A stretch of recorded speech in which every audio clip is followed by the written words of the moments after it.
He said, come let us reason so you can get it right. So you can get back in with the camp. Because see, when you commit sin, you are cast outside of the camp. Yeah. Amen.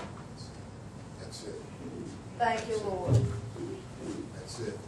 But that's what we're talking about. And I ain't told nobody to get up here and say nothing. No.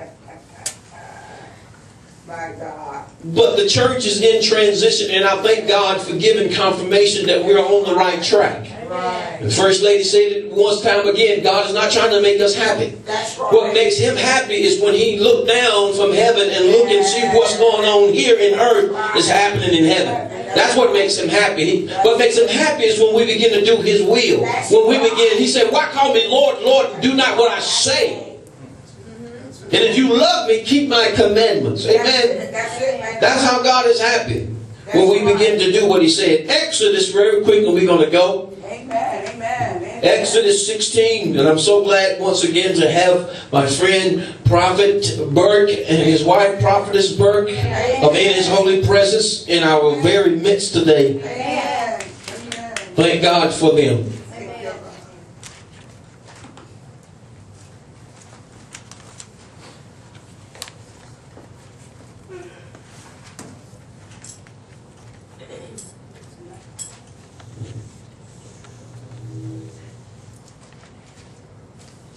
You can't stay where you are.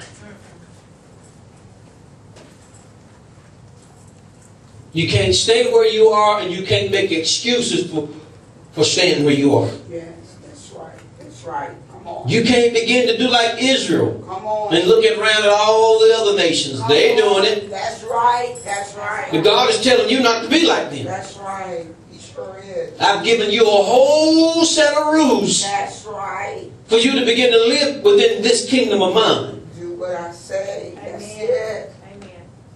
Amen. Exodus 16. Beginning at verse 1. Can we stand, please? Just we're going to read and you can sit back down. A couple of verses here that I'm just going to take my thoughts. And they took their journey from Elim, and all the congregation of the children of Israel came into the wilderness of Sin, which is between Elim and Sinai, on the 15th day of the 2nd month after their departing out of the land of Egypt. And the whole congregation of the children of Israel murmured against Moses and Aaron in the wilderness.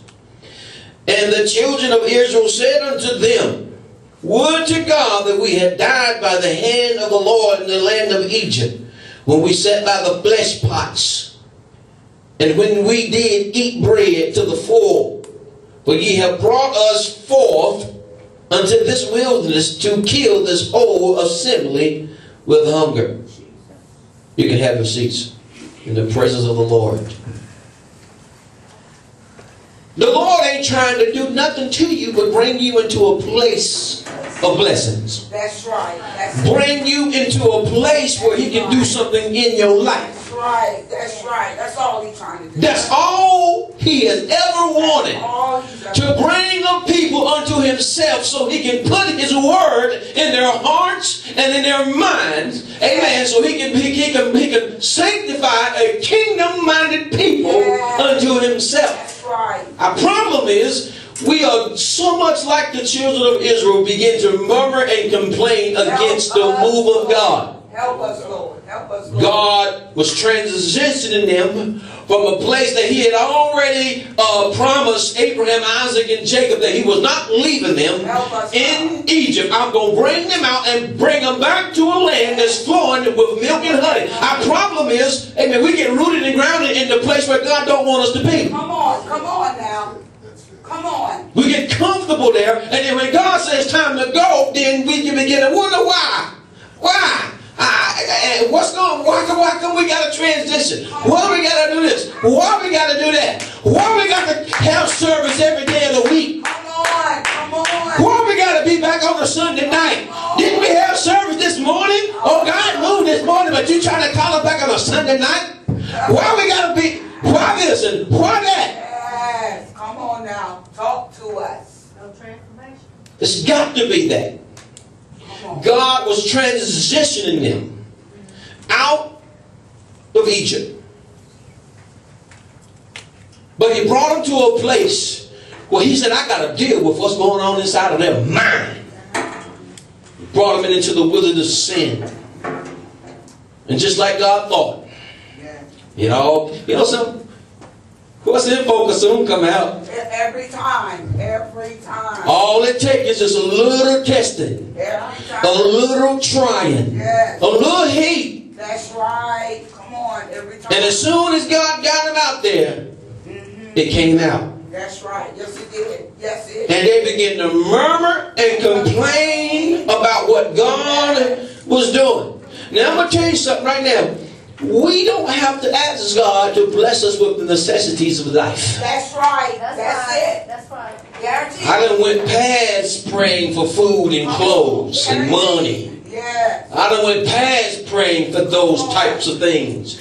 Those types of material prayers have left me. I don't pray for material things. What I pray for is thy kingdom come. Yes. Thy will be done in the earth as it is in heaven. Amen. My prayer is, God, I want to do what you want me to do when you want me to do it. I want to be obedient unto the move of God. That's my prayer. Because I'm led to believe that God is going to take care of everything else around us. God would be foolish to bring them out of Egypt and let them die in the wilderness. That's right. Come on, somebody. That's right. That's right. So now you got to make the transition. You make the transition, but then there's got to be a transformation. That's right. That's right. Amen. Got to be. The problem was they kept their thinking. They kept the old way of thinking. Yes, they did. Yes, they did. They weren't making the transformation. Yes, that's right. They was being transitioned, but along the way they was not being transformed. Come on, man. By the renewing of their mind, that they may be able to prove what is that good, perfect, and acceptable will of the Lord. That's right. That's right. Come on, come on. And I'm afraid that some of us are doing the same thing. We're in transition. Oh, yeah. The shoes wasn't wearing out. All right. That's right. The clothes wasn't wearing out. That's right. They in transition. They're in transition. Well, it only took them 11 days. It should have took them 11 days to get from Egypt to the promised land. That's right. But because God saw that there was no transformation, he had to make a pit stop in sin. The wilderness of sin. Because God